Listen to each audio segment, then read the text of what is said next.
हम पढ़ रहे थे क्रिस्टल फील्ड थ्योरी, जो कि दी थी हेंस बेथे एंड वेन ब्लैक ने। और क्योंकि ये आयनिक क्रिस्टल्स पर अप्लाई किया गया था ये सिद्धांत, इसलिए इसका नाम पड़ गया क्रिस्टल फील्ड थ्योरी, या शॉर्ट में अपन इसको कहते हैं CFT। ये सिद्धांत क्या मानता है कि जब भी कोई संकुल बनता है, कॉम्प्लेक्स बनता है, तो सेंट्रल मेटल एटम होगा और आयन और लिगेंड्स होंगे जो उसके साथ में मिलकर संकुल बनाएंगे। तो इस सिद्धांत में जो लिगेंड्स हैं उनको नेगेटिव पॉइंट चार्जेस के रूप में माना गया, और ये माना गया कि ये जो लिगेंड्स हैं ये अपने जो नेगेटिव पॉइंट चार्जेस हैं, यानी लिगेंड्स के पास में लोन पेयर ऑफ इलेक्ट्रॉन्स होते हैं, वो धातु की ओर अप्रोच करेंगे अपने नेगेटिव पोल्स को। पोल्स जो हैं वो धातु के सेंट्रल मेटल आयन की तरफ अप्रोच करेंगे। Now this theory also considers the effects of ligands on the energies of the d orbitals of the central metal ion, कि जब लिगेंड्स धातु की ओर अप्रोच करते हैं तो जो धातु के पास में डी कक्षक हैं उनकी ऊर्जा पर किस तरह से प्रभाव पड़ता है, इसको भी इस सिद्धांत में बताया गया। Now this theory does not consider covalent bonding in complexes। इससे पहले जब हम वैलेंस बॉन्ड थ्योरी पढ़ रहे थे तो हमने ये माना था कि धातु और लिगेंड के बीच में उपसह संयोजक बंध बनता है, लेकिन ये सिद्धांत यह नहीं मानता। The bonds between ligands and metal ion are purely ionic in nature. ये सिद्धांत कहता है कि धातु और लिगेंड के बीच में जो बंध बन रहा है वो प्योरली आयनिक नेचर का है। The metal ion and the ligands do not mix their orbitals और शेयर इलेक्ट्रॉन्स, यानी धातु और लिगेंड्स के बीच में इलेक्ट्रॉन्स की ना तो शेयरिंग हो रही है और ना ही किसी प्रकार का ऑर्बिटल ओवरलैप हो रहा है। The separation of the 5d orbitals of the metal ion into 2 sets is called crystal field splitting. जब लिगेंड्स अपने नेगेटिव पॉइंट चार्जेस की ओर से धातु को अप्रोच करते हैं तो जो धातु के इलेक्ट्रॉन्स हैं और जो लिगेंड्स के इलेक्ट्रॉन्स हैं इनके बीच में रिपल्शन होता है, और इस वजह से जो मेटल के पास में डी ऑर्बिटल्स हैं, टोटल डी ऑर्बिटल्स 5 होते हैं, और ये जो 5d ऑर्बिटल्स हैं इनमें स्प्लिटिंग हो जाती है, और इसको हम कहते हैं crystal field splitting. The energy gap between T2g and EG orbitals is denoted by delta. जो 5d कक्षक हैं वो 2 सेट्स में स्प्लिट हो जाते हैं, EG and T2g। EG orbitals जो dx² - y² और dz² हैं वो कहलाते हैं EG ऑर्बिटल्स, और जो dxy, dyz और dxz हैं वो कहलाते हैं T2g ऑर्बिटल्स। और इन दोनों में जो स्प्लिटिंग हो रही है, जो ऊर्जा का अंतर आ रहा है, उसको हम रिप्रेजेंट करते हैं डेल्टा से और by 10dq, and this is known as crystal field splitting energy. इसको अपन कहते हैं और शॉर्ट में लिखते हैं CFSE। जो संकुल बनते हैं हम जो पढ़ेंगे वो 3 तरह के कॉम्प्लेक्सेस पढ़ेंगे, octahedral, tetrahedral and square planar complexes.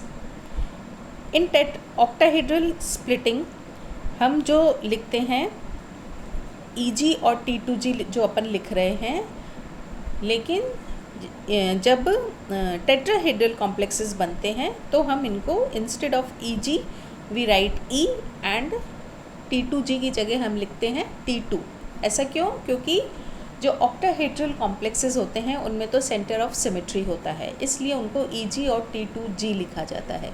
लेकिन जब टेट्राहेड्रल कॉम्प्लेक्स बनते हैं तो उसमें सेंटर ऑफ सिमेट्री नहीं होता, इस वजह से उनको सिर्फ E और G से ही डिनोट किया जाता है।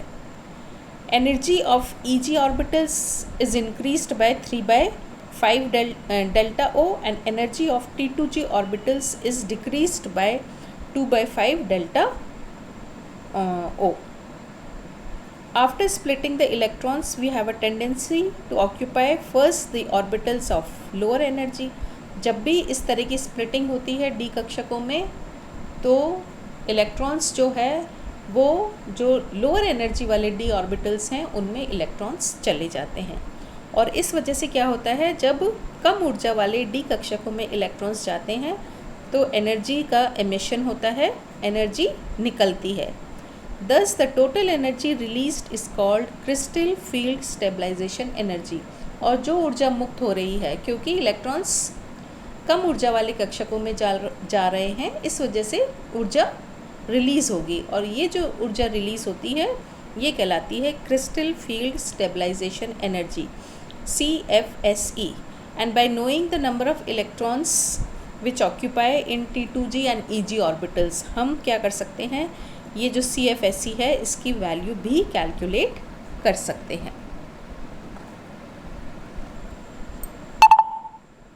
जब ऑक्टाहेड्रल कॉम्प्लेक्सेस बन रहे हैं उसको अपन प्रीवियस लेक्चर में पढ़ चुके हैं।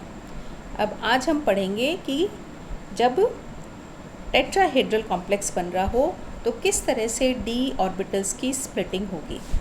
इसको समझने के लिए हम टेट्राहेड्रल कॉम्प्लेक्सेस की स्प्लिटिंग को समझने के लिए हम इमेजिन कर सकते हैं एक tetrahedron placed in a cube, यानी एक क्यूब के अंदर यदि एक चतुष्फलक रखा हुआ है और जो 4 लिगेंड्स हैं they are placed at the 4 corners of the tetrahedron.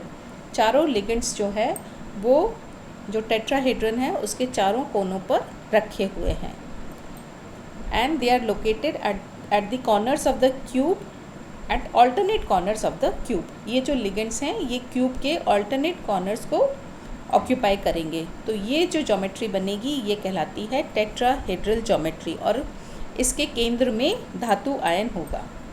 Now since the lobes of T2 orbitals are lying between the axis, they lie directly in the path of the ligands. अब इस case में क्या होगा कि जो T2 orbitals हैं कौन कौन से, dx, dy और dz, इनके जो लोब्स हैं वो इन बिटवीन दी एक्सिस आते हैं, x, y और z एक्सिस के बीच में आते हैं। इस वजह से ये जो 3 ऑर्बिटल्स हैं ये ज़्यादा रिपल्शन महसूस करेंगे in comparison to E orbitals या EG ऑर्बिटल्स,